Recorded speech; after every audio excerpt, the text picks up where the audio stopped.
भगवान लीला करते हैं, परीक्षा लेते हैं, उसकी लेते हैं जो उनके हो जाते हैं।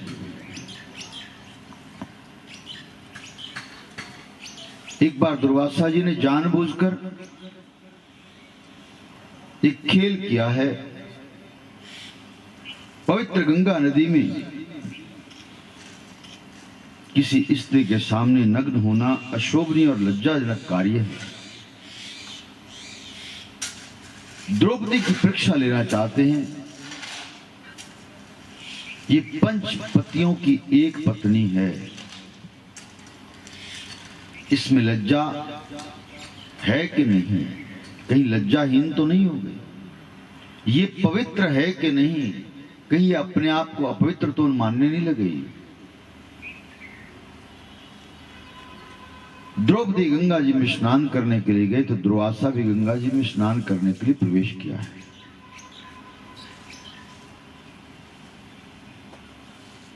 देखना था कि द्रौपदी मेरी इस अभद्र क्रिया पर कैसे अपने मन को संभालती है, क्या प्रतिक्रिया करती है। अपशब्द बोलती है, मुख मोड़ती है, या अपमानित करने के लिए कोई और वचन, दुर्वचन बोलती है।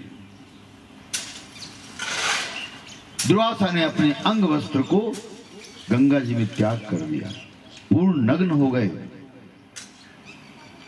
तलज्जां चादयामास भिन्न स्वांजलदानता। उसने देखा कि मुनि का वस्त्र गंगा जी में बह गया। नग्नता को ढकने के लिए, मर्यादा पालन करने के लिए, जैसे मां अपनी संतान को सर्वप्रथम वस्त्र से ढक देती है, उनके निज गुप्तांग अंगों को, आज द्रौपदी ने अपने ही वस्त्र में से एक वस्त्र फाड़ करके उधर बहाया है जिधर दुर्वासा जी स्नान कर रहे थे। समझ गए दुर्वासा कि यह वस्त्र मेरे लिए प्रदान किया गया है। उन्होंने उस वस्त्र को लिया और अपने गुप्तांगों को बांध लिया।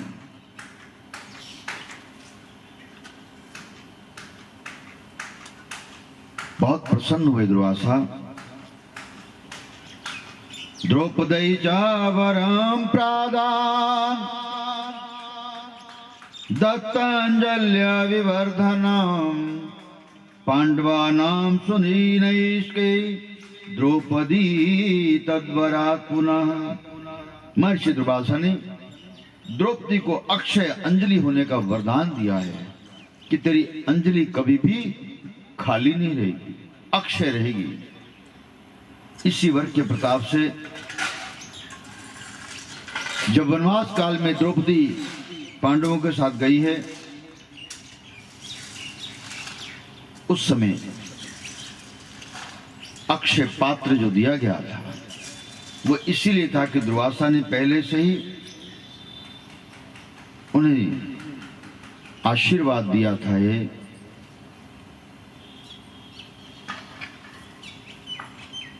संसार में जो जीव आया है भगवान के प्रति कितना समर्पित है, भगवान भी उसे जानना चाहते हैं।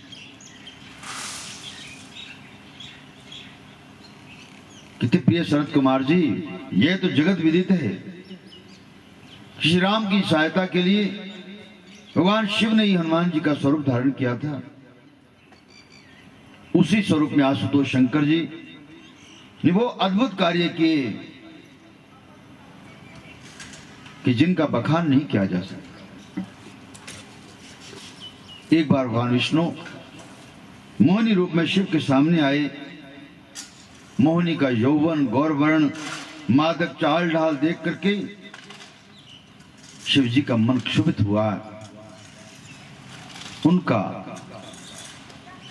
और संकलित हुआ।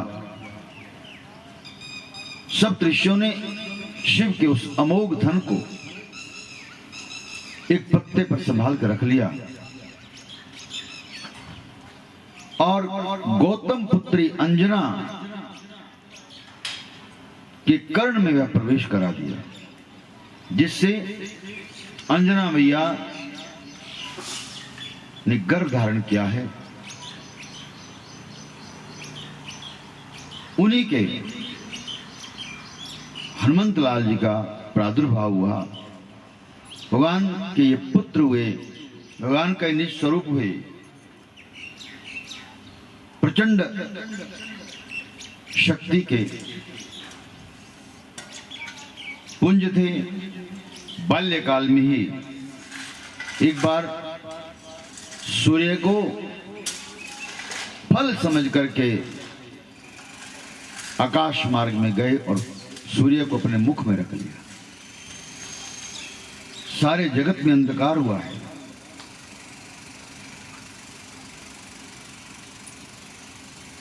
ये लीला कोई और नहीं कर सकता, भगवान शंकर के अंशभूत महाबली हनुमान जी ही कर सकते हैं। सूर्यदेव के अनुरोध पर उनके पुत्र सुग्रीव हैं। देवताओं ने सब प्रार्थना की है कि कृपा करें हनुमंत लाल जी, आप सूर्यदेव को यदि अपने मुख से बाहर निकालेंगे तभी जगत का अंधकार दूर होगा। सब स्तुति गान करते हैं। दुनिया में देव हजारों हैं, बजरंग बली का क्या कहना। दुनिया में देव हजारों हैं, बजरंग बली का क्या कहना। इनकी शक्ति का क्या कहना, इनकी शक्ति का क्या कहना। इनकी भक्ति का क्या कहना। इनकी भक्ति का क्या कहना। दुनिया में देव हजारों हैं, बजरंग बली का क्या कहना। दुनिया में देव हजारों हैं, बजरंग बली का क्या कहना।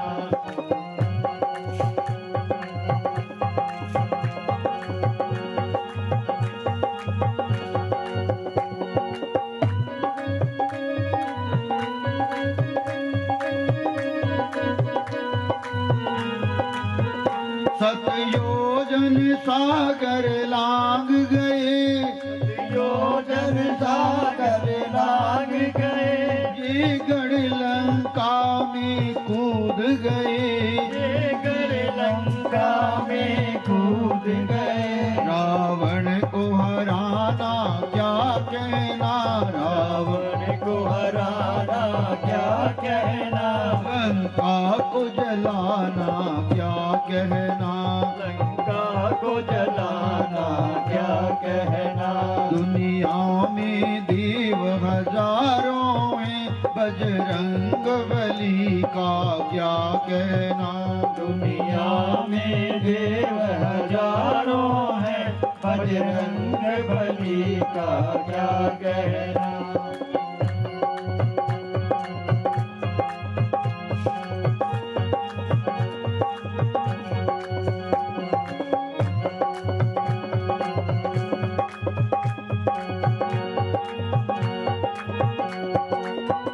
जब लक्ष्मण जी बेहोश हुए, जब लक्ष्मण जी बेहोश हुए।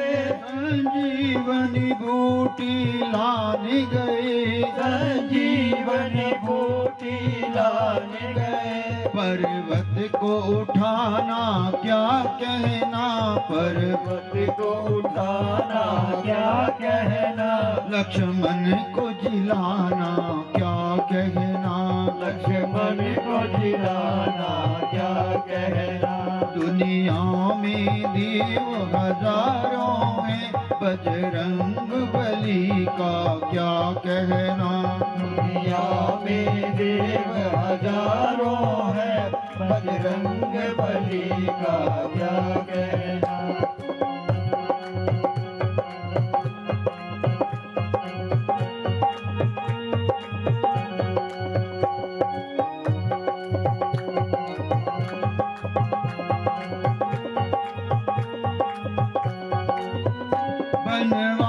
इनके सीने में, बनवारी इनके सीने में, सिया राम की जोड़ी बैठी है, सिया राम की जोड़ी बैठी है।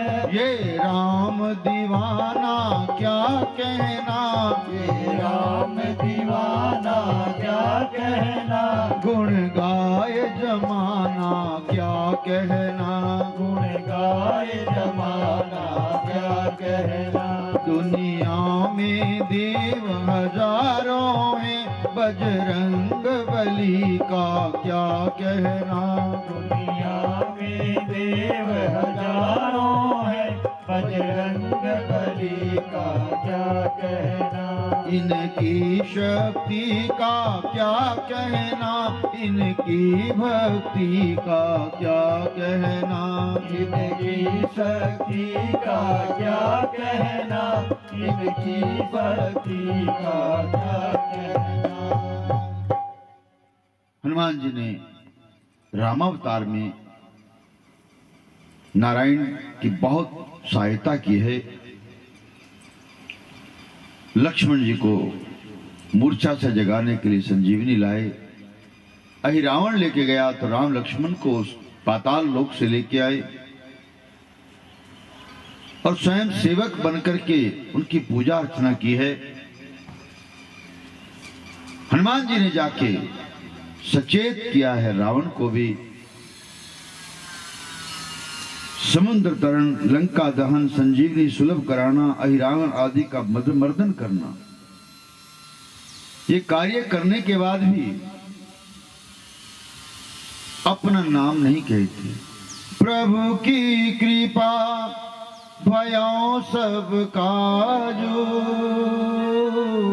ये सब प्रभु की कृपा से कार्य हुए हैं, इससे मेरी कोई बढ़ाई नहीं। हनुमान चरित्र को कोई गायन करना चाहे अनंत कोटि युगों तक भी गायन नहीं कर सकता।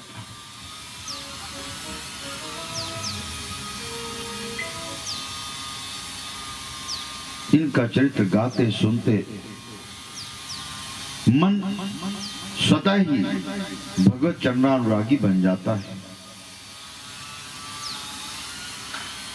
हम आपको शिव जी के महेश अवतार और उनके चरित्र का परिचय देते हैं।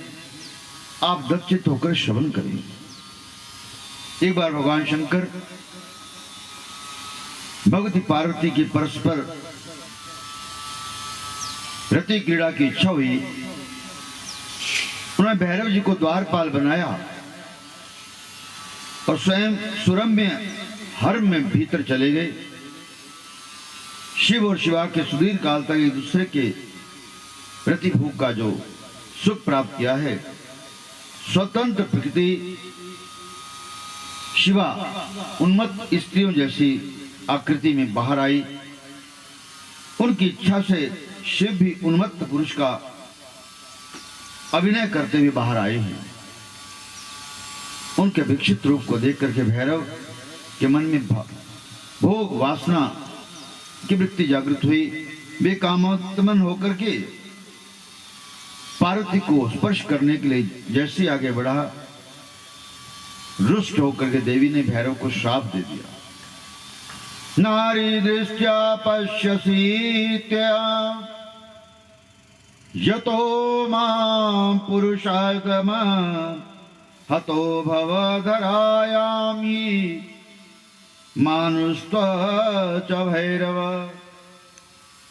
तुम पृथ्वी पर जाकर के मनुष्य रूप धारण करो,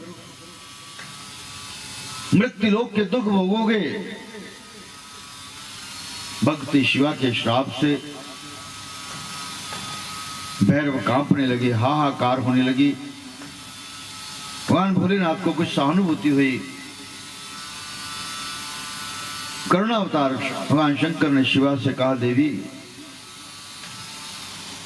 यद्यपि इसने अपराध किया है पर क्षमा कर देना उत्तम गुण है। यह आपके पुत्र के समान है। इसके शाप को समाप्त तो नहीं कर सकते, लेकिन कुछ कम तो कर सकते हैं। शिवा के श्राप से भैरव मानुष जन्म तो लिया, यहां भगवान ने भी अवतार धारण किया महेश और शारदा के स्वरूप में, कि जब तक भैरव धरा पर रहेगा हम भी धरा पर रहेंगे। ये हमारे सानिध्य में रह करके इसके शाप से इससे मुक्ति मिल जाएगी।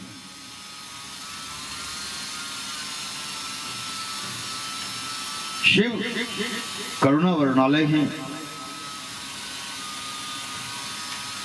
ऐसे ही एक चरित्र आता है। नंदीश्वर कहते हैं सनत कुमार जी, शिव जी अपने भक्तों के साथ कैसा उदार व्यवहार करते हैं, उसकी पुष्टि इस छोटे से आख्यान से पता चलता है। देवहित के लिए शिव जी पिप्पलाद नामक अवतार धारण करते हैं। एक समय दैत्यों ने वृत्रासुर की सहायता से देवलोक पर चढ़ाई कर दी। देवराज इंद्र पराजित हुए हैं। असुरों ने देवलोक पर अधिकार कर लिया। सब देवताओं को श्रीहीन किया है। उनके पास कोई आश्रय नहीं रहा। देवराज इंद्र के नेतृत्व में ब्रह्मा जी की शरण में सब देवता गए हैं। उनसे अपने उद्धार की प्रार्थना करते हैं। दैत्यों के भय से विचलित हैं। प्राण रक्षा के लिए भागते हुए देवों ने मार्ग में दधीची आश्रम देखा। अपने सब आयुध उनके आश्रम में डाल दिए कि कहीं असुर पीछा करते हुए आएंगे तो हमें तो दंड देंगे, हमारे आयुध भी ले जाएंगे। इधर देवताओं को लगा कहीं भी छिप जाओ, कंदराओं में, गुफाओं में, जल में प्रवेश कर जाओ, इन दानवों से बचो। महर्षि दधीची ने कोलाहल सुना कि पीछे पीछे राक्षस आ रही हैं। मंत्र बल से सभी शस्त्रों को उन्होंने गला दिया और जल के भांति बनाकर के उसे पान कर गए। सब शस्त्रों को जल स्वरूप में पान करने से उनका शरीर वज्र का हो गया। महामुनि दधीचीर्य सा तपस्वी जितेन्द्रिय लेवे शिवं समाराध्य प्रजास्तित्वं वराम पुरा। दैत्य के उत्पात को सहन कोई नहीं कर पाया।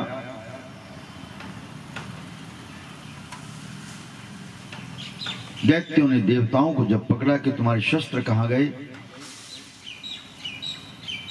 उनका शस्त्र तो हमने राह में ही डिगा दिए, गिरा दिए। कहां पर? कह दधीची आश्रम में। दधीची के आश्रम में जाके पूरा उन्होंने छान मारा, वहां एक भी अस्त्र शस्त्र नहीं मिला।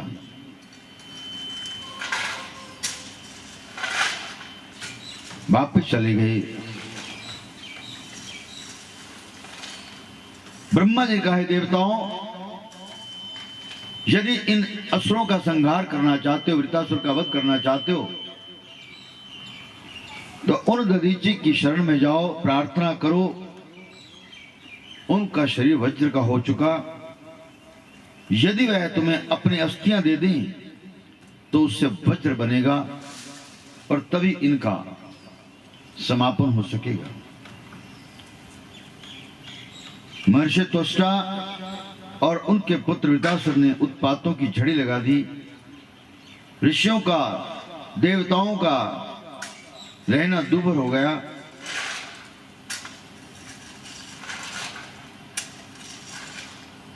उन्होंने कहा कि वह तो परम शिव भक्त है, हे प्रभु आप निदान कराएं। महर्षि दधीची के सामने देवता गए हैं, नतमस्तक होकर खड़े हैं। उनका प्रतिनिधित्व कर रहे हैं देवताओं के राजा इंद्र। संकुचाते हुए उन्होंने मधुर स्वर में कहा, प्रभु क्या आपने गलाकर सब अस्त्र शस्त्रों को जो पान कर लिया, आपका शरीर वज्र का हो चुका। अब मैं वज्र बनाऊंगा तभी वृत्रासुर का वध संभव है, ऐसा मुझे आदेश हुआ है। यदि आप अपनी अस्थियां दे दें तो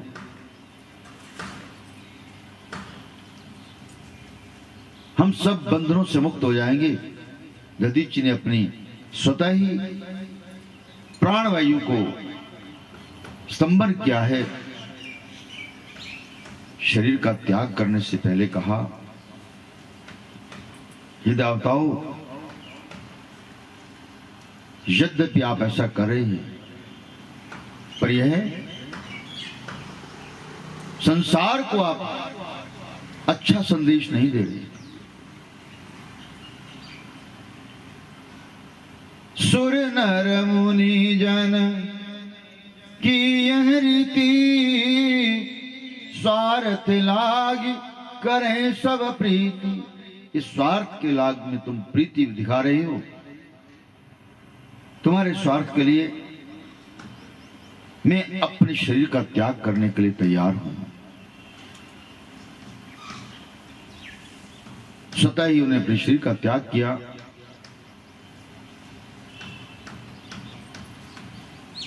उनकी पत्नी है सुवर्चा। उसे सद्ज्ञान हुआ कि ऋषि की देह इन देवताओं के कारण से समाप्त हुई है। इन्होंने उनकी अस्थियां लेकर ये वज्र बनाया, वृत्रासुर का वध किया। शोक विवल होके सुवर्चा ने शाप दिया है देवताओं को, अहो सुरादुषस्ताश सर्वे स्वकार्य दक्षा व्यबुधा लुब्धा, तस्माच्च सर्वे पशवो भवन्तु, इंद्राक्षीद्य प्रविदत्वाच। तुम सभी देवता स्वार्थी और दुष्ट हो, अपने कार्य की सिद्धि के लिए दूसरों के प्राण भी लेने के लिए तत्पर हो जाते हो। देव जाति पर कलंक हो तुम। मुनिपति सुवर्चा ने गतिविहीन अपने जीवन को व्यर्थ मानकर पति के साथ अनुकरण करने के लिए, जीवन समाप्त करने के लिए, पति के पास पहुंचने के लिए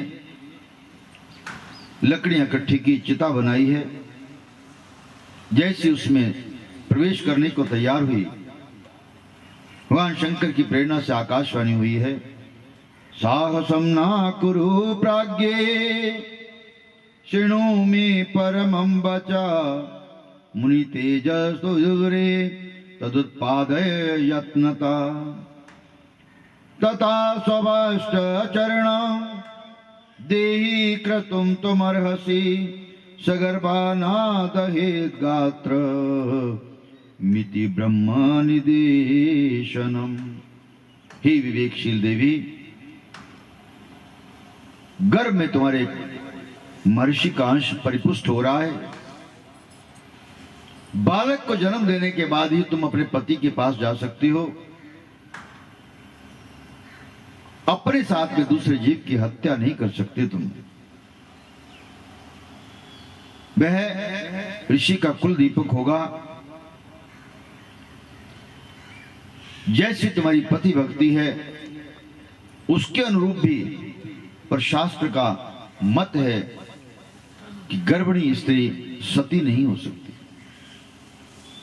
इसलिए इस भविष्यवाणी को, इस आकाशवाणी को अपने लिए निर्देश मानकर इसका पालन करना।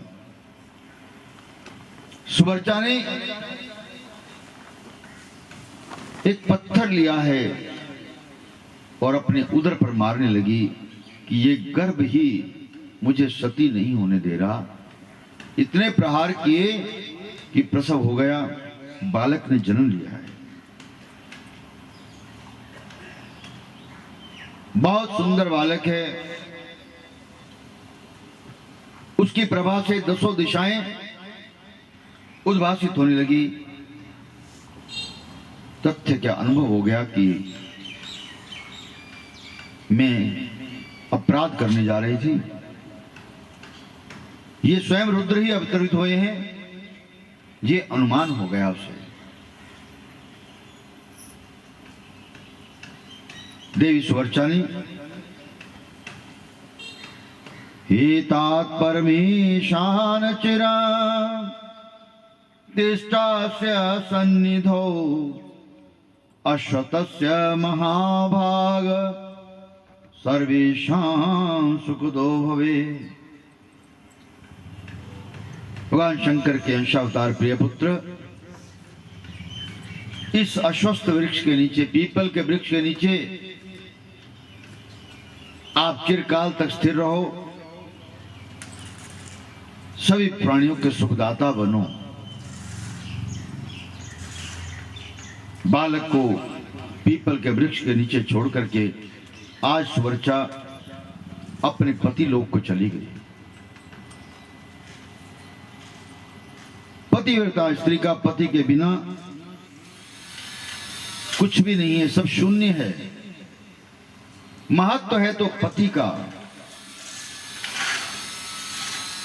नंदीश्वर कहते मुनिवर सनत कुमार अपने पुत्र को जन्म देकर के अश्वत्थ वृक्ष को उसका दायित्व सौंपकर उसके दिव्य रूप को देखकर आश्वस्त होकर के योग समाधि द्वारा शरीर का त्याग किया है और शिवलोक में पहुंचकर अपने पति से जाके मिली है। इधर इंद्र आदि देवताओं ने एक एक करके पीपल के नीचे पड़े बालक के पास पहुंचे। सबकी उपस्थिति में बालक का नाम पिप्पलाद रखा गया। लोकहित की कामना से पिप्पलाद उसी अश्वत्थ वृक्ष के नीचे दीर्घ काल तक तपस्या करते रहे। महाराजा अनरण्य की पुत्री पद्मा से इनका विवाह हुआ। 10 पुत्र हुए इनके। सभी माता पिता को सुख देने वाले। पिप्पलाद अवतार में ही भगवान शंकर ने शनिश्चर की दुर्निवार पीड़ा से लोगों को मुक्त कराते हुए कहा, विधान बना दिया, षोडशाब्दी वधीनिणा जन्म तो न भवेच्च सा तथा च शिव भक्तानां सत्यमेव च। क्योंकि 16 वर्ष तक पिप्पलाद पीपल के वृक्ष के नीचे रहे, इसलिए उन्होंने नियम बनाया 16 वर्ष तक की आयु के किसी भी बालक को, किसी भी प्राणी शनि कष्ट नहीं देगा। और जो शिव आराधना करेगा शनि उससे मैत्री भाव रखेगा, शनि उस पर दुर्भाव कभी नहीं रखेगा। इसलिए 16 वर्ष तक शनि का प्रभाव बालकों पर, संतान पर नहीं पड़ता। यदि उससे पहले कोई कहता है कि शनि का कोप है तो वह मिथ्याभाषी है, उसे शास्त्र का ज्ञान ही नहीं है। यदि बालक को, संतान को उससे पहले प्रेरित किया जाए कि वह शिव आराधना में लग जाए तो शनि का प्रभाव पूरे जीवन काल में कभी नहीं पड़ता। यदि किसी पर शनि की कुदृष्टि हो तो शिव आराधना करे, मनसा वाचा कर्मणा समर्पण करके। केवल यही एक राह है शनि के कोप से बचने के लिए। वैसे शनि न्यायकारी है, बिना कारण के किसी को दंड नहीं देता। और यदि कोई अपराध करता है तो उनका कोप भी बहुत तीव्र होता है। शनि को अप्रिय भाषण अच्छा नहीं लगता। जो मिथ्याभाषी होते हैं उन पर कोप ज्यादा करते हैं शनि। अकारण दूसरों के लिए जो दुविधा प्रकट करते हैं उन पर भी शनि कोप करते हैं। यदि आप न्याय कर रहे हैं, सत्यभाषी हैं, परहित करने के लिए तत्पर हैं, तो शनि आपका कभी भी कुछ भी कष्ट नहीं देता।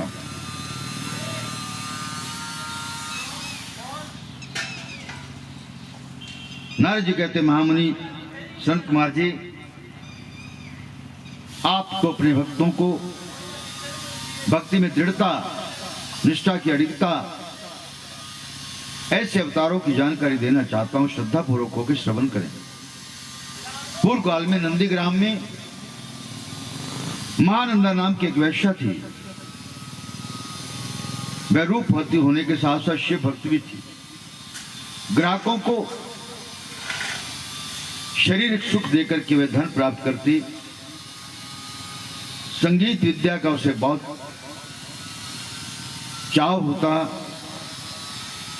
अति कुशल थी वह संगीत में भी। जब समय मिलता तो वह सुंदर संगीत सुनती, गायन करती, भगवान को रिझाने के लिए कुछ न कुछ गाती।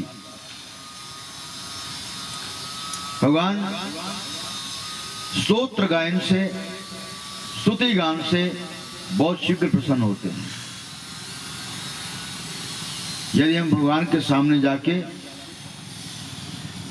कोई स्तोत्र गायन करें तो आपको स्थिरता मिलती है, सुख की प्राप्ति होती है, बेचैन मन नहीं रहता, संसार में कीर्ति होती है, अपयश नहीं होता।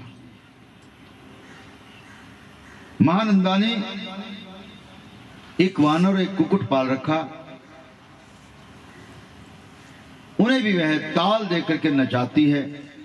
वानर भी, कुक्कुट भी उसकी एक एक ताल पर नृत्य करते हैं, जिसे देखकर दर्शक मंत्रमुग्ध हो जाते हैं और इससे उसको बहुत सा लाभ होता है। भगवान शंकर एक बार उसकी निष्ठा पर, श्रद्धा पर परीक्षा लेने के लिए विचार करके आते हैं। वैश्य का रूप धारण करके महानंदा के घर प्रभु आए। माथे पर त्रिपुंड लगा है, गले में रुद्राक्ष की माला है, जटाएं धारण कर रखी हैं, नमः शिवाय का जाप करते हुए आ रहे हैं। ये पंचाक्षर मंत्र नहीं है, अपितु यह तो पंच देवताओं की पूजा है। जैसे पंच प्रकार के दोषों से निवृत्ति का परम सुंदर साध्य उपाय है।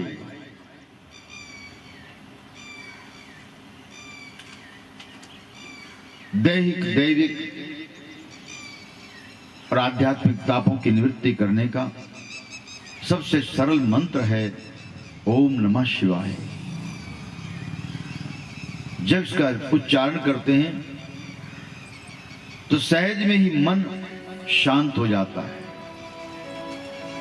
यदि और कुछ नहीं हो सकता, अध्ययन नहीं हो सकता, आपसे मनन नहीं हो सकता, श्रवण नहीं हो सकता, गायन नहीं हो सकता, तो केवल ओम नमः शिवाय का निरंतर जप करें। असाध्य रोग भी स्वतः ठीक हो जाते हैं। यदि श्रद्धा है तो 1.25 करोड़ इस मंत्र का जप करने के बाद यदि इस मंत्र को उच्चारण करते हुए जल अभिमंत्रित करके किसी प्राणी को दे दें तो उसके रोगों की निवृत्ति हो जाती है।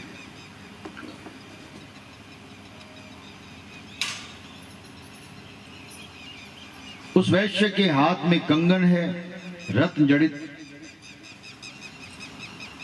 महानंदा ने कहा, वैश्य ये कंगन आप मुझे दे दें, दे सकते हैं? उसने कहा, दे सकता हूं, पर मेरी एक शर्त है। क्या? कि 3 दिन का आप मेरे साथ में वचनबद्ध होंगी।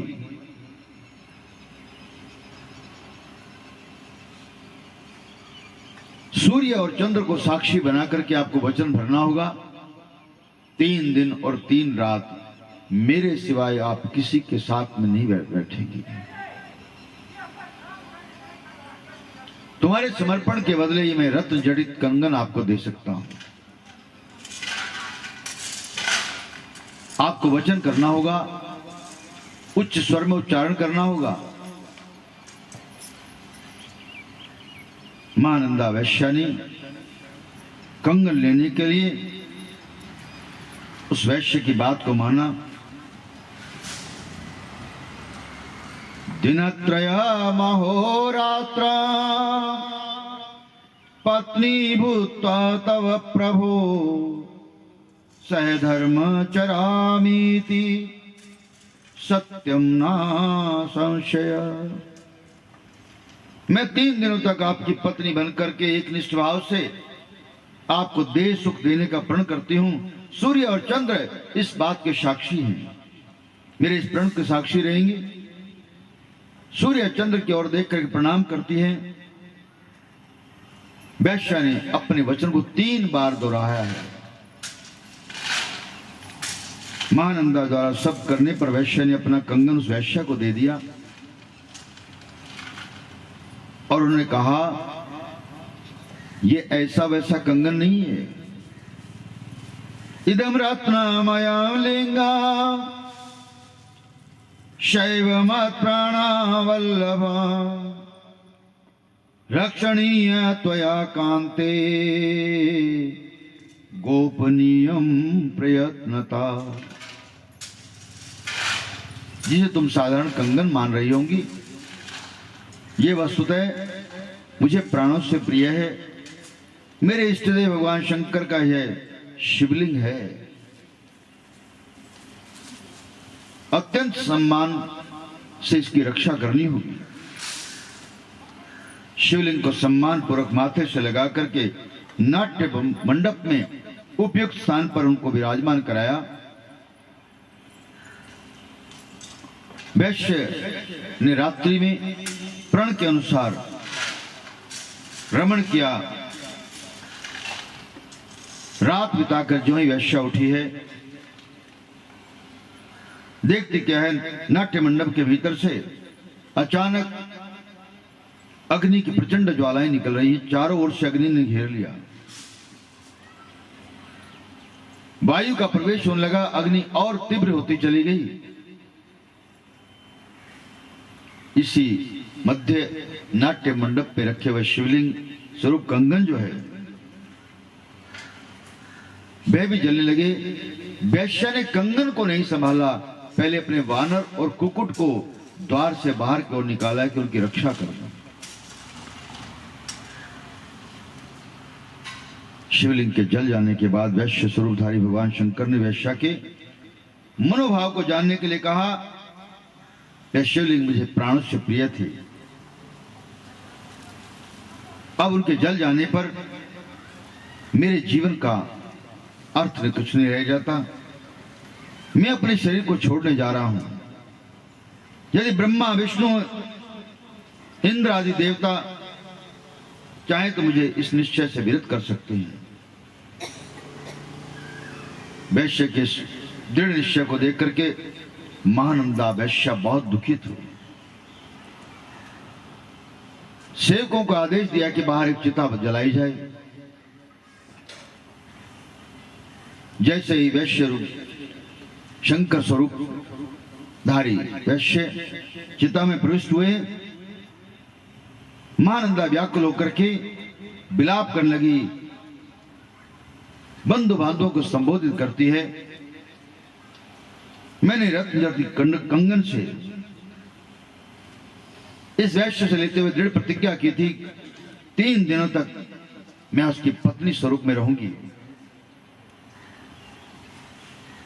अब मेरा धर्म बनता है, क्योंकि मैंने मान्यता दी है।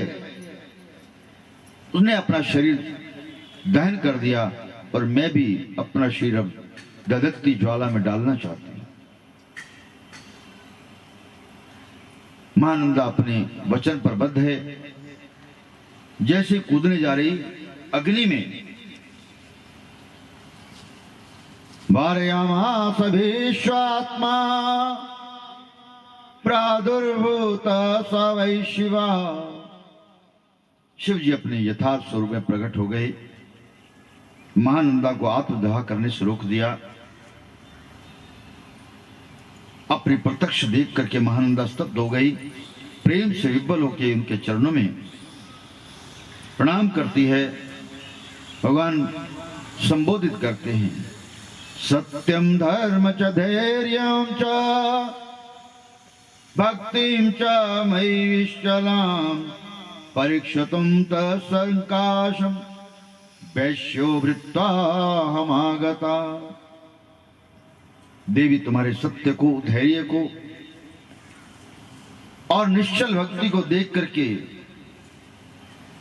मैं आपके पास आया था कि क्या केवल अपने शरीर को बेच करके जो अपने जीवन चलाती है और साथ में मेरी भक्ति करती है, कि आपके अंदर निश्चल भाव है या केवल दिखावा मात्र है।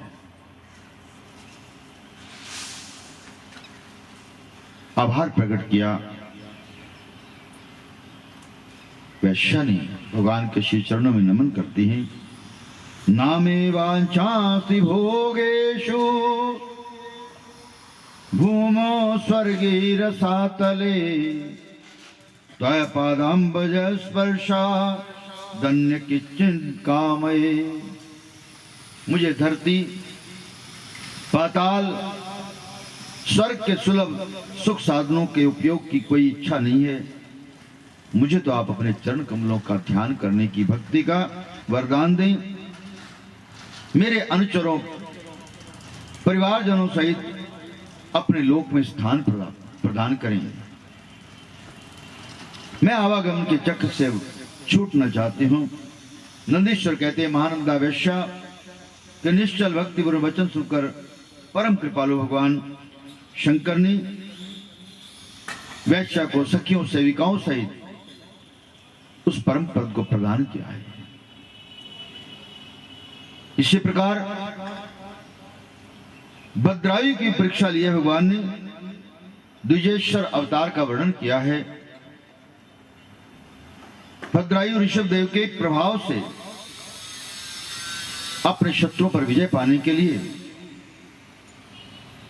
अपने गए हुए राज्य को पुनः पाने के लिए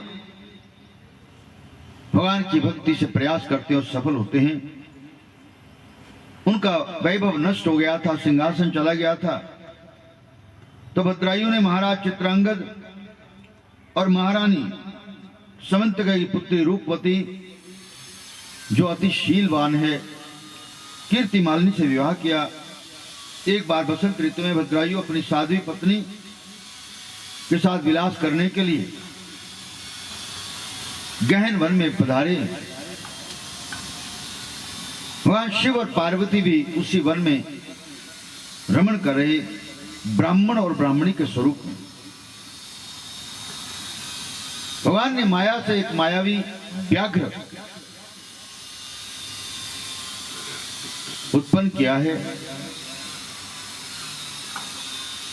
और इधर स्वयं ब्राह्मणी बचाओ बचाओ का आर्त स्वर करते भागने लगी। शरणागत का पालन करने का धर्म मानते हुए राजा और रानी ने भय विह्वल ब्राह्मण दंपति को देखा, उनका कैसे परिपालन किया जाए। उन्होंने कहा, त्राहि त्राहि माम। इधर व्याघ्र भी भागता हुआ उनके पीछे आ गया। पाहि पाहि महाराज नाबुभो धर्म वित्तमा ईशयायाति शार्दूलो जगदुमायाम महाप्रभो। काल के समान भयंकर स्वरूप वाला यह व्याध बाघ हमें आहार बनाने के लिए तत्पर है, हमारी रक्षा करें। आप धर्मात्मा हैं, शरणागतों की रक्षा करने के लिए कृत संकल्प हैं। ये बाघ हमें अपना भोजन बनाना चाहता है। ब्राह्मण दंपति के रुदन को सुनकर के राजा ने प्रहार करने के लिए धनुष पर बाण संधान किया। तब तक बाघ ने ब्राह्मणी पर धावा बोलकर उसे पकड़ लिया। प्रचंड आंधी कि प्रवाह को रोकने वाले राजा ने जैसे अपना निशाना लगाया, कुछ नहीं हुआ।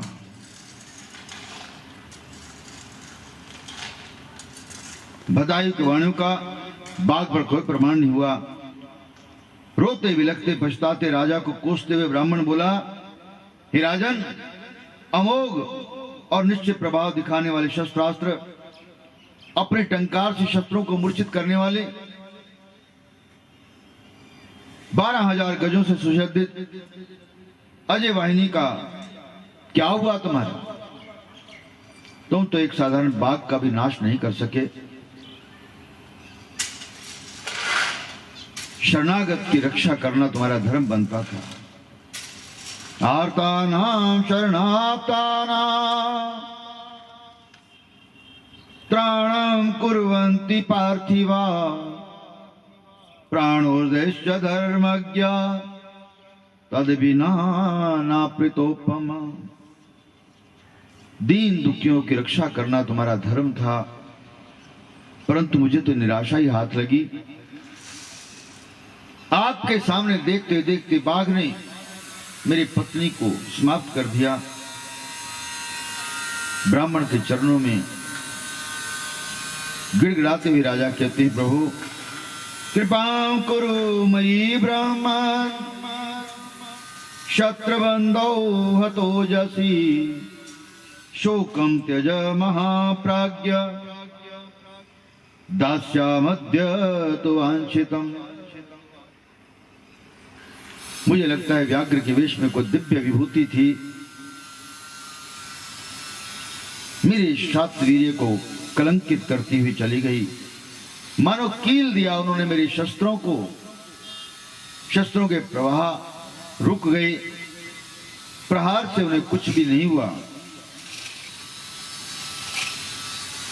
मैं आपको क्षतिपूर्ति के लिए अपना राज्य देता हूं। मेरी पत्नी, मेरा शरीर, मेरा राज्य, ये सब आपको प्रदान करता हूं।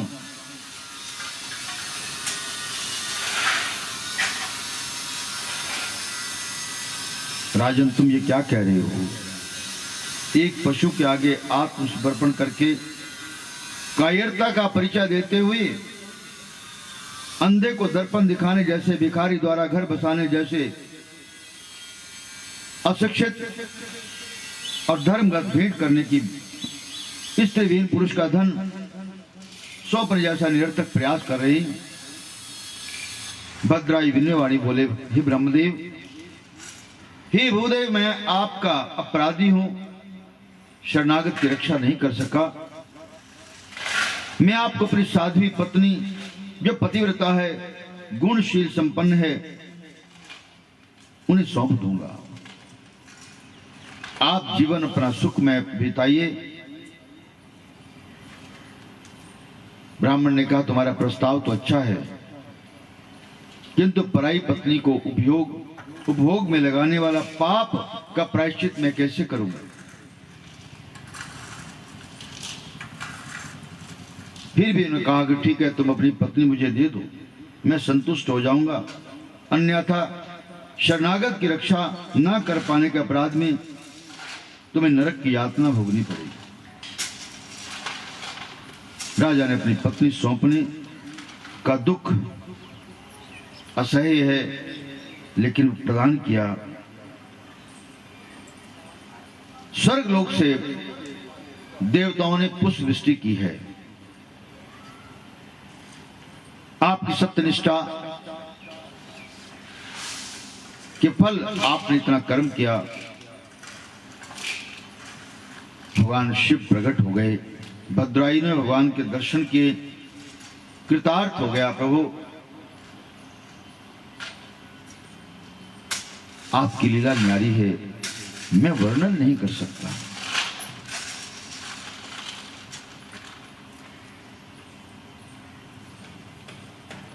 तन पर भस्मी गले में विषधर, तन पर भस्मी गले में विषधर, नमामि शंकर, नमामि शंकर, नमामि शंकर, नमामि शंकर। तन पर भस्मी गले में विषधर, पर भस्मी गले भेद किस पर नमामि शंकर नमामि शंकर नमामि शंकर नमामि शंकर नमामि शंकर नमामि शंकर नमामि शंकर नमामि शंकर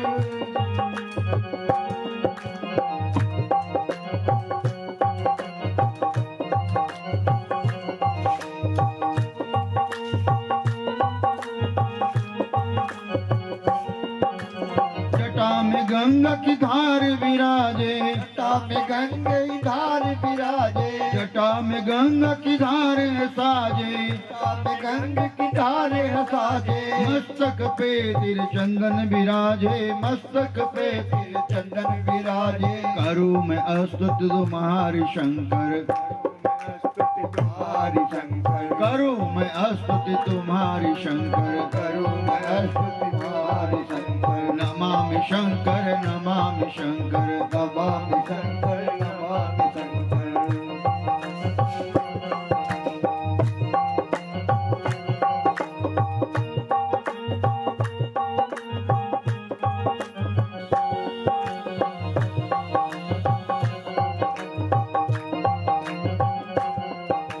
तुम्हारे मंदिर में नित्य आऊं तुम्हारे मंदिर में नित्य आऊं तुम्हारे मंदिर भी नित्य आऊं तुम्हारे मंदिर में नित्य आऊं तुम्हारे चरणों में शीश झुकाऊं तुम्हारे चरणों में शीश झुकाऊं पाऊं मैं अब शिव तुम्हारा शंकर पाऊं मैं आशीष तुम्हारा शंकर पाऊं मैं आशीष तुम्हारा शंकर पाऊं मैं आशीष तुम्हारा शंकर नमामि शंकर नमामि शंकर नमामि शंकर नमामि शंकर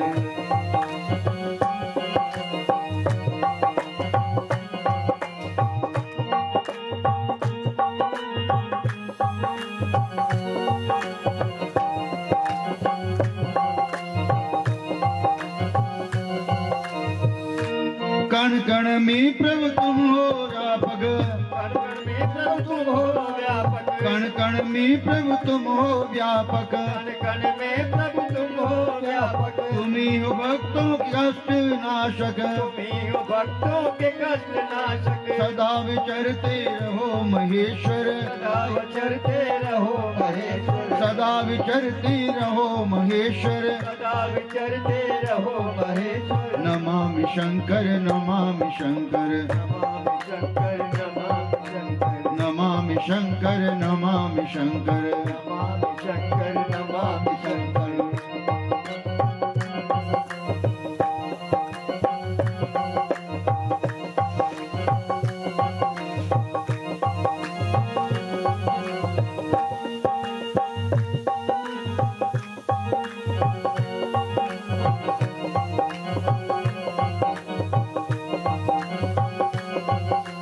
तुम्ही जगत के परम पिता हो तुम्हीं जगत के परम पिता हो तुम्ही जगत के परम पिता हो तुम्हीं जगत के परम पिता हो तुम्हें समर्पित ये आत्मा हो तुम्हें समर्पित ये आत्मा हो कल्याण कर दो सभी का शंकर ध्यान कर दो सभी का शंकर कल्याण कर दो सभी का शंकर ध्यान कर दो सभी का शंकर नमामि शंकर नमामि शंकर नमामि शंकर नमामि शंकर नमामि शंकर नमामि शंकर नमामि शंकर नमामि शंकर नमामि शंकर नमामि शंकर नमामि शंकर नमामि शंकर नमामि शंकर भक्त वत्सल भगवान शंकर ने ये वस्तु कहा और अंतरित हो गए। भगवान के एक परम भक्त भील हुए हैं, दंपति हैं आहुक और आहुकी। उनकी निष्ठा भक्ति अचलता और गहनता की परीक्षा के लिए शिव के यतिनाथ हंस अवतार स्वरूप का परिचय देते हुए नंदीश्वर कहते हैं, हे मुनि प्रवर, अर्धा जल के समीपवर्ती वन में आहुक नामक एक शिव भक्त भील रहता। उसकी पत्नी आहुकी भगवान शिव के प्रति पूर्ण समर्पित हैं, निष्ठा से भक्ति करते हैं। सौभाग्यवश दोनों ही परम भक्त शिव के निकले। जब उनका परिणय हुआ, दोनों का परिचय हुआ, तो दोनों ही शिव भक्त थे पहले से। एक बार आहुक भील भगवान शिव का ध्यान स्मरण कर रहे, आहार की खोज में बहुत दूर निकल गए। उनकी अनुपस्थिति में उनकी पत्नी आहुकी अकेली थी। सायंकाल होते ही भगवान शिव यतिनाथ के स्वरूप में उनके पास गए। आहुकी निसर्गरथ की सत्कार करने के लिए, धर्म का पालन करने हुए यतिनाथ का यथोचित आदर सत्कार किया है। थोड़ी देर में आहुकी का पति आहुक भी लौट आया। उसने घर में बैठे यतिनाथ का अभिनंदन किया है, चरणों में वंदन किया है। अद्य स्थलम निवासार्थम देहि में प्रातरेवहि यास्यामि सर्वथा विल्ल स्वस्ति स्यात् तव मर्यादा। हे भील, भगवान तुम्हारा कल्याण। इस समय अंधेरा हो गया है, मैं कहां जाऊं? विचार किया आहुक ने, जो हमारी झोपड़ी है उसमें केवल दो ही प्राणी वास कर सकते हैं। शास्त्र मर्यादा के अनुसार अतिथि को आश्रय देना है, बाहर हिंसक जीव हैं। अभी विचार कर रहे थे तो उनकी पत्नी ने कहा कि नहीं, हे पतिदेव, शास्त्र मर्यादा है, पर पुरुष के साथ में मैं तो भीतर वास नहीं कर सकती। इन अस्त्र शस्त्रों को लेकर के मैं बाहर बैठ जाती हूं और आप आतिथेय पूरा करें, उनके साथ में झोपड़ी में वास करें। आहु कहता कि नहीं, ये सन्यासी हैं,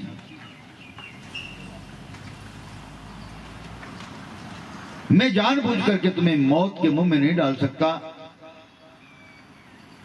संबंध मानने का है, संबंध समझने का है। यदि संबंध मान लिया जाए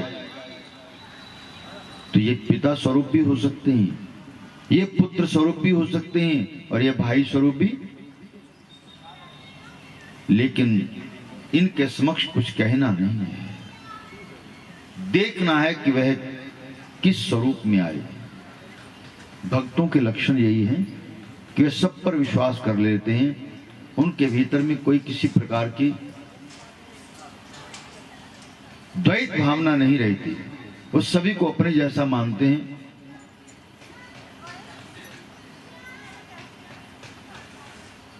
शस्त्र लेकर के आहू कहता कि मैं ही बाहर बैठूंगा। भगवान तो लीला करते हैं। आहू बाहर बैठ गया। यद्यपि बहुत बलवान है, जो जंगल में रहता है, शिकार करता है, अकेला रहता है, तो निर्बल तो रह ही नहीं सकता। बलवान पशुओं के द्वारा राक्षस को उसका भक्षण हो गया। प्रातः काल सन्यासी ने भीलों के उस संतान को देखा कि वो तो पशुओं का आहार बन गया, केवल बाहर कंकाल पड़ा है। पति की मृत्यु वो बहुत दुखी है आपकी, परंतु उसने कहा, हे देव, धन्योहम कृतकृतश्च यज्जातो मृत्युरीदृशा। मेरे पति और मैं दोनों बहुत धन्य के पात्र हैं। एक अतिथि की रक्षा करते हुए अपने शरीर का होम कर दिया। इससे इस मानव जीवन का और उत्तम लाभ क्या होगा कि जाते जाते भी परोपकार करके गए, अपनी देह को त्याग करके ऐसे नहीं चले गए। उन्होंने कहा, हे निष्पाप देवी, यद्यपि मेरा अपराध है कि मैं ना आता तो आज आप पति विहीन ना होती। उन्होंने कहा, नहीं, आपका इसमें कोई अपराध नहीं है, क्षमा करें, आपको दुख हुआ, अब आपको जहां जाना जाइए, मैं इनकी अंत्येष्टि करूंगी और इन्हीं के साथ में अपने आप को समाप्त कर दूंगी। परोपकार के लिए इन्होंने शरीर धारण किया था, परोपकार के लिए इन्होंने शरीर को दिया है। मैं पतिव्रता स्त्री हूं, मैं अपने प्राणों को इनके साथ ही निछावर कर दूंगी। भगवान शंकर उसके वचनों से द्रवित हो गए और प्रकट हो गए। वरम ब्रूहि प्रसन्नोस्मि त्वदाचरणतो नवे तवादेवं न वै किंचित् वश्योऽहं ते विशेषता। हे निष्पाप देवी, आपके आचरण से इतना अधिक प्रभावित हुआ हूं, मैं प्रसन्न हूं, अपने को तुम्हारे वश में मानता हूं, जो अभिष्ट हो आपका वो मांग लो, जो इच्छा हो वे आप सहर्ष कहें, मैं निराश नहीं होने दूंगा। यति रूप में भगवान शंकर ही हमारे यहां पधारे, यह जानकर पति पत्नी दोनों उनके समक्ष वंदन करने लगे। रोमांचित होकर के भगवान के श्री चरणों में समर्पण किया है। भगवान शिव ने वरदान दिया, अगले जन्म में तुम नल और दमयंती होगे। दमयंती विदर्भ देश की रानी की पुत्री बनेगी और तुम निषद देश के राजा का पुत्र होगे। तुम दोनों को मिलाने के लिए हंस की भूमिका मैं निभाऊंगा। मेरी कृपा से सुदीर्घ काल तक राज सुख भोग करके मेरे लोक में पहुंचेंगे और दुर्लभ परम पद को प्राप्त करोगे। नंदीश्वर कहते, संत कुमार जी, ऐसा वचन करके भगवान तो लिंग रूप में परिवर्तित हो गए। भील और भीलनी प्राण त्यागने पर भगवान शिव के लोक को गए। उन्हीं के प्रभाव से नल और दमयंती के रूप में उत्पन्न हुए। भगवान शंकर ने हंस का स्वरूप धारण करके उन दोनों का मिलन कराया है, उन दोनों का विवाह कराया। एक अन्य प्रकरण बताते हुए कहते हैं, नवक को ज्ञान देने वाले शिवजी द्वारा धारण किए कृष्ण दर्शन अवतार का परिचय देते हुए नंदीश्वर कहते हैं, हे मुनिश्रेष्ठ, शातदेव नामक मनु की वंश परंपरा में नवम पुत्र नभग हुए, उनके पुत्र नाभाग हुए। ये नाभाग के पुत्र अम्बरीश हुए, जिन्होंने दृढ़ निश्चय से भक्ति भावना से महाक्रोधी दुर्वासा को भी अपनी शरण में आने के लिए विवश कर दिया। परम वैष्णव भक्त हुए अम्बरीश, उनके दादा महाराज हुए नभग।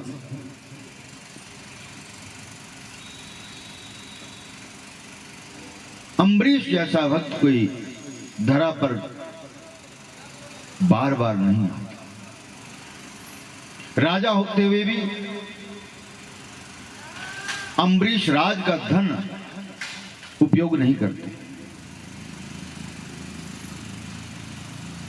जो राजा के पास आता है वो धन सहज में नहीं आता, वो दंड के स्वरूप में आता है, कर के स्वरूप में आता है। जब तक बहुत बड़ी विडंबना ना हो, राजा का दिया हुआ एक कण भी लेना नहीं चाहिए। यदि कोई सहारा ना हो फिर भी प्रार्थना करके भगवान से कहें कि इस पाप में अन्न से हमें बचा दे।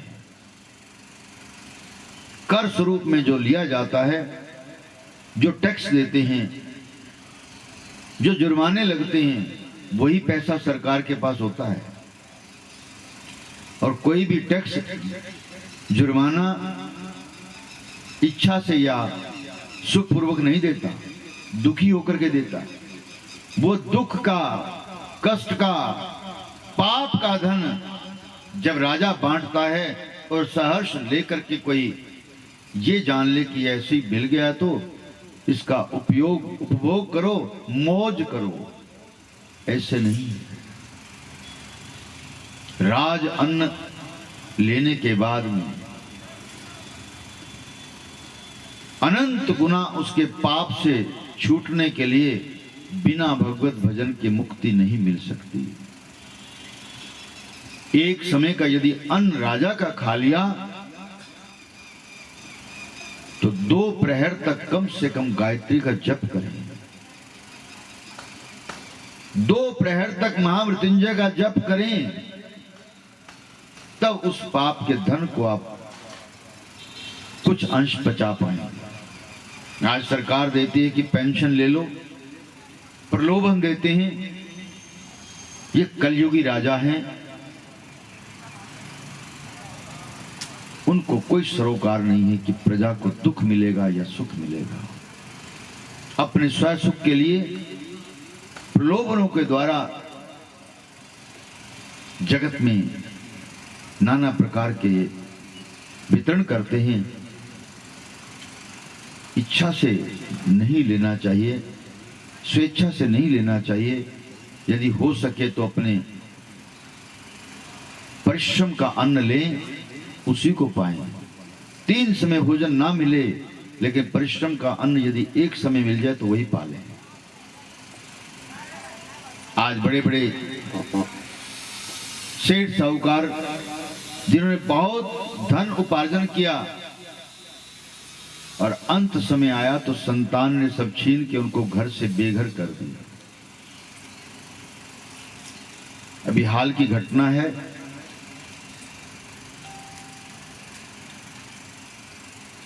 एक बहुत समृद्ध आदमी जिसने घर में एक कुत्ता पाल रखा था,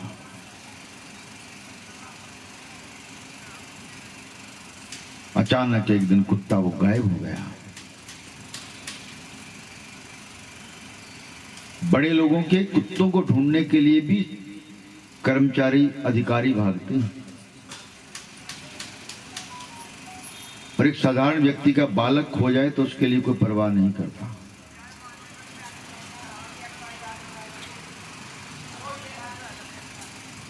उन्होंने अखबार में दिया,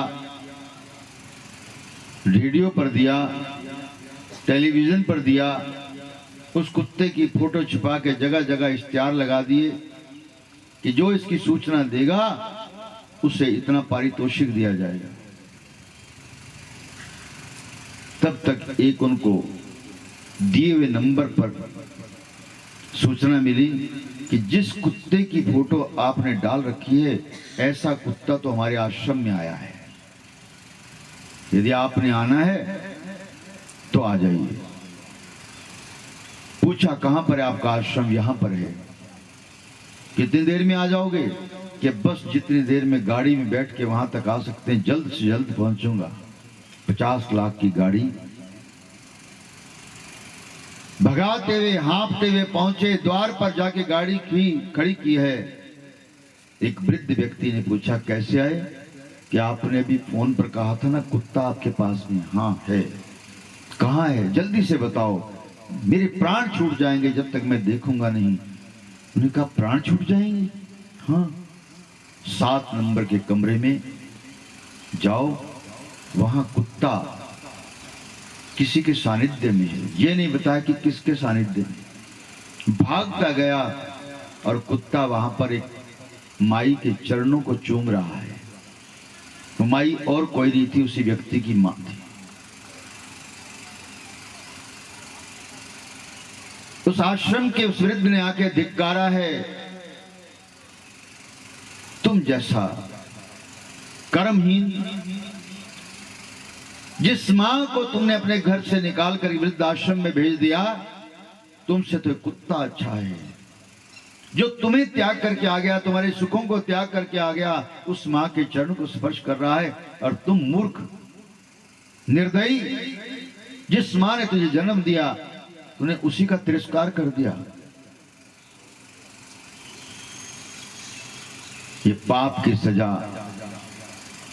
अवश्य मिलेगी। भोजन के बिना कोई प्राणी आज तक मरा नहीं है, मरा है अपने पापों से। अम्बरीश राज अन्न नहीं लेते, जो पैतृक उनकी धरती है उस पर स्वयं हल चलाते, और हल चलाने के लिए एक बैल को लगाते हैं, दूसरे बैल की जगह उनकी रानी लगती है। भक्ति की पराकाष्ठा है। और फिर अन्न उपार्जन करने के बाद में उससे शुद्धिकरण स्वयं करते हैं, चक्की पर स्वयं पीसते हैं प्रक्षालन करके, और स्वयं उससे प्रसाद बनाते हैं और भगवान को भोग लगाते हैं। एक दिन ग्रीष्म ऋतु में दोपहर के समय राजकाज से जब निवृत्त हुए तो चक्की लेके बैठे, चक्की पर अन्न को पीस रहे हैं।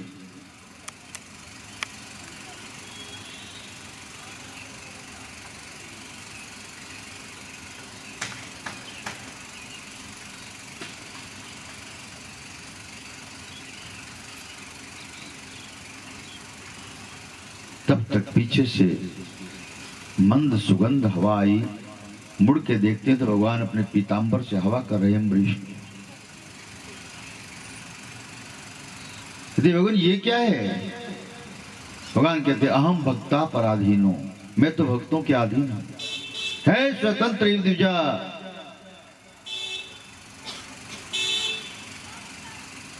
प्रभु ऐसा ना करें। भगवान कहते मेरा विरध है, ये यथा माम प्रपद्यन्ते तां तथैव भजाम्य हम। जो मेरा भजन जैसे करता है मैं उसका भजन वैसे ही करता हूं। भक्ति भाव से करता है तो मैं उसका भक्त हो जाता हूं, शत्रु भाव से करता है तो मैं उसका शत्रु हो जाता हूं, मैत्री भाव से करता है तो उसका मैं मित्र हो जाता हूं। संबंध बनाना है भगवान से। आज भगवान ने अपना सुदर्शन चक्र अम्बरीश की सेवा में छोड़ा है। कहते भगवान मुझे इसकी जरूरत नहीं है कि नहीं, जब कोई आपदा आएगी तो आपकी रक्षा करेगा।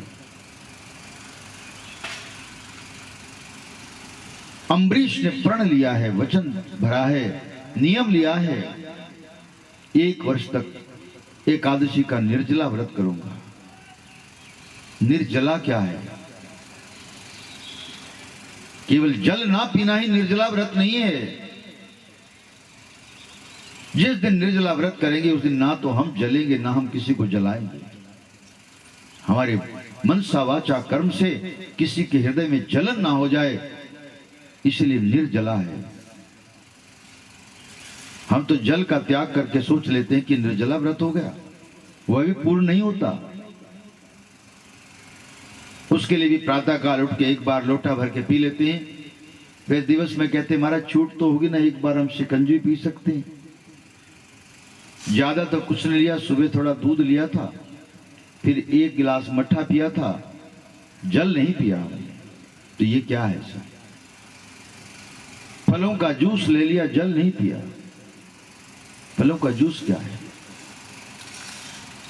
बाहर से दिखावे की आवश्यकता नहीं। अम्बरीश कहते हैं मैं तो तत्पर हूं महाराज, मेरा धर्म बनता है, मेरा हृदय द्रवित हो जाता है जब मैं सेवा करता हूं। व्रत धारण करके हम प्रतिज्ञा करें, आज एकादशी का व्रत है, आज हम 2 घंटे तक मौन रखेंगे। आज तर्क नहीं करेंगे, आज कुतर्क नहीं करेंगे, आज किसी को जलाएंगे नहीं, ना किसी को देख के जलेंगे और ना ही किसी को देख के जलाएंगे। अम्बरीश शांत हैं। पारना करना था, एकादशी के व्रत का वर्ष पूर्ण होने जा रहा है। एकादशी का पारना द्वादशी में होता है और द्वादशी केवल 2 घड़ी की थी। दुर्वासा आए कि राजन ये सब ब्राह्मण समाज कैसे जुड़ा है? भगवान एक छोटा सा संकल्प लिया था बस एकादशी का, उसका पालना करने जा रहे हैं। राजन रुको, हम भी स्नान करके आते हैं, हमने भी एकादशी का पालना करना है। परीक्षा लेते हैं। दुर्वासा कौन ही? भगवान शिव का ही अंश है। दुर्वासा गए स्नान करने के लिए। स्नान करके जो ही ध्यान लगाया, ध्यान अवस्था में समय का भान नहीं हुआ। इधर देरी हो रही है। ब्राह्मणों ने कहा कि राजन, द्वादशी 2 घड़ी की है, 1 घड़ी व्यतीत हो चुकी। उन्होंने कहा कि मैंने ऋषि को वचन दिया है कि जब तक वह नहीं आएंगे मैं भोजन नहीं करूंगा। भगवान भोजन ना करें। जल अन्न है भी और जल अन्न नहीं भी है। अभिमंत्रित करके जल देना चाहते हैं ब्राह्मण। गंगा जल। अकाल मृत्युहरणम सर्वव्याधि विनाशनम विष्णु पादोदकम पीत्वा पुनर्जन्म न वेद्यते। जब भी चरणामृत दिया जाता है ना, मंदिर में पुजारी को क्यों रखा जाता है कि आने वाले जितने भक्तगण हैं वह मंत्रोच्चार करके उनको जल तो प्रदान कर दे, और तो कुछ मांगने नहीं आते। लेकिन आज विडंबना यह हो गई कि जो भगवान के नाम से धन लेते हैं वो अधिकारी बन के रहते हैं, सेवक बन के नहीं रहते।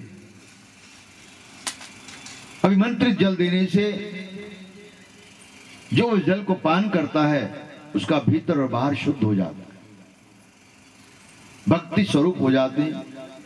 देने वाले को भी और उसको प्राप्त करने वाले को, दोनों को संतुष्टि मिलती है। आज ऐसा कोई कर्म करता ही नहीं कि जो जहां पर बैठा है अपने कार्य को करना ही नहीं चाहता।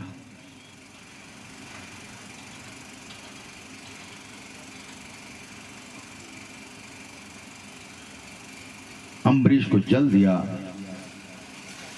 पान करके बहुत स्वस्थ होकर बैठ गए। सब ब्राह्मणों को कहा कि आप लोग प्रसाद ले जाएं, यहां पान ना करें। ऋषि को वचन दिया है। वहीं से परंपरा पड़ी है कि पेट भरने से पहले पात्र को भर ले। लेके जाना बुरा नहीं है, लेकिन जो बैठ करके पान किया जाता है वो प्रसाद अति उत्तम होता है। बाद में तो पदार्थ बन जाता है, वह प्रसाद नहीं रहता। प्रसाद का एक एक कण ग्रहण करना चाहिए। पदार्थ भले ही ना ग्रहण करें। संध्या काल को दुर्वासा आए हैं। अति प्रसन्न मुद्रा में राजा को देख के पूछते हैं कि राजन, पारना हो गया? हाँ प्रभु, कर लिया। जटाओं को पटका है, कृत्या उत्पन्न की, इसको खा जा। जैसी कृत्या आगे बढ़ी, सुदर्शन चक्र ने कृत्या के टुकड़े टुकड़े कर दिए। अब सुदर्शन वापस आए हैं दुर्वासा की ओर। आगे आगे दुर्वासा और पीछे पीछे सुदर्शन चक्र है। त्रैलोकी में होके आगे दुर्वासा को शांति नहीं मिल रही। भगवान शंकर के पास में गए। उन्होंने कहा कि नहीं, नारायण का आयुध है, लौकिक क्रिया को पूरा करना पड़ता है। भगवान अवतरित होके आए, वो भी मर्यादाओं में बंधे हैं। चाहे कृष्ण अवतार हुआ भगवान का, चाहे राम अवतार हुआ, मर्यादाओं से बाहर नहीं गए। बाद में आके दुर्वासा ने अम्बरीश से क्षमा प्रार्थना की है। अम्बरीश कहते हैं, छात्र बंधु, आप तो ब्रह्मदेव हैं, कृपा आप करें मुझ पर। कहते पहले इस सुदर्शन को शांत करो। अम्बरीश ने कहा, यह मनसा वाचा कर्मणा, यदि मैंने कभी सत्य का त्याग ना किया हो तो हे सुदर्शन शांत हो जाओ। मैं सत्यनिष्ठ हूं, मैंने कभी कोई पाप को हृदय में आने भी नहीं दिया। पाप कर्म करना तो दूर की बात है, विचार भी आने ना दिया हो तो ये सुदर्शन शांत हो जाओ। यदि गो ब्राह्मण की मैंने रक्षा की हो, स्त्रियों की रक्षा की हो, कन्याओं का पूजन किया हो, अतिथि की सेवा की हो, गौ को वध करने से बचाया हो तो ये सुदर्शन शांत हो जाओ। यहां से दर्शन दिए अम्बरीश को भगवान शिव ने कि मैं आप जैसा भक्त पाके धन्य हो गया। भक्ति करें भावना से युक्त होकर के। भक्ति भागना नहीं सिखाती, जागना सिखाती है। भक्ति में जागना है, और जागना ही आज सबके लिए बहुत जरूरी हो गया है। कलयुग का प्रभाव बहुत बढ़ता जा रहा है। हर समय कुछ न कुछ अघटित हो रहा है।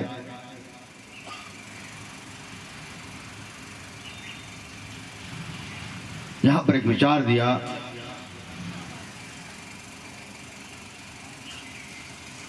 कृष्ण दर्शन अवतारधारी भगवान शिव ने एक अवतार धारण किया है।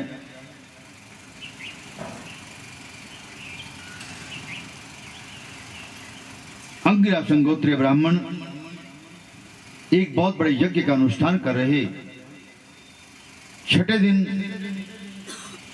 का कार्य सुचारू रूप से नहीं कर पाते।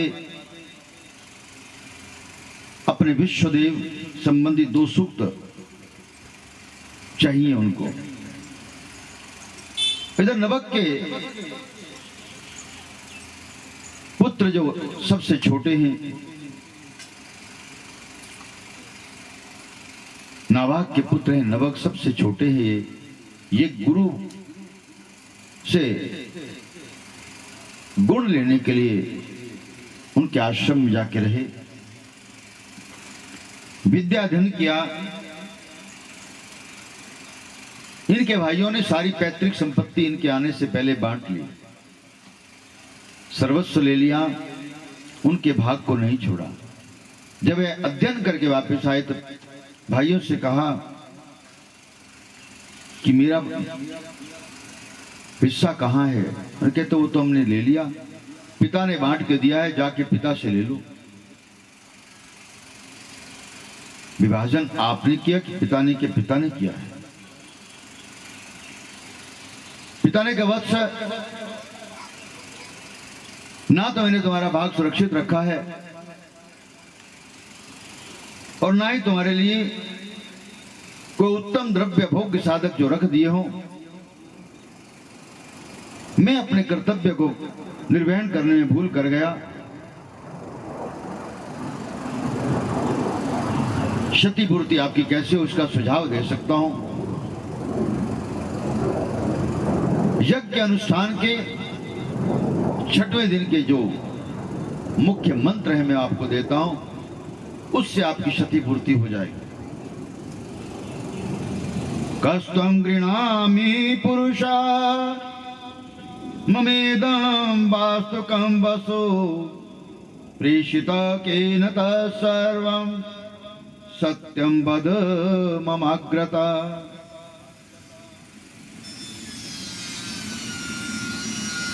इन्होंने जाके यज्ञ संपूर्ण कराने से पहले उनसे पूछा कि आप प्रदान क्या करेंगे? जो पहले मांग लेता है कर्म कराने से पहले, वह शास्त्र सम्मत नहीं है। मांगना चाहिए ही नहीं। जिसके लिए कर रहे हैं, यदि उसकी इच्छा होगी जो देने की वो दे दे, उसी में संतुष्ट हो जाना चाहिए। जब तक संतोष धन नहीं आता तब तक बाकी सब धन धूल के समान हो जाते हैं। गोधन गज धन बाज धन और रतन धन खा, जब आवे संतोष धन तो सब धन धूल समान।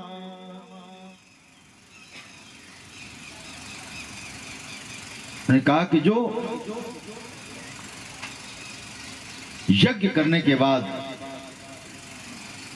अवशिष्ट सामग्री होगी वह सब आपको दे देंगे। उनका ठीक है।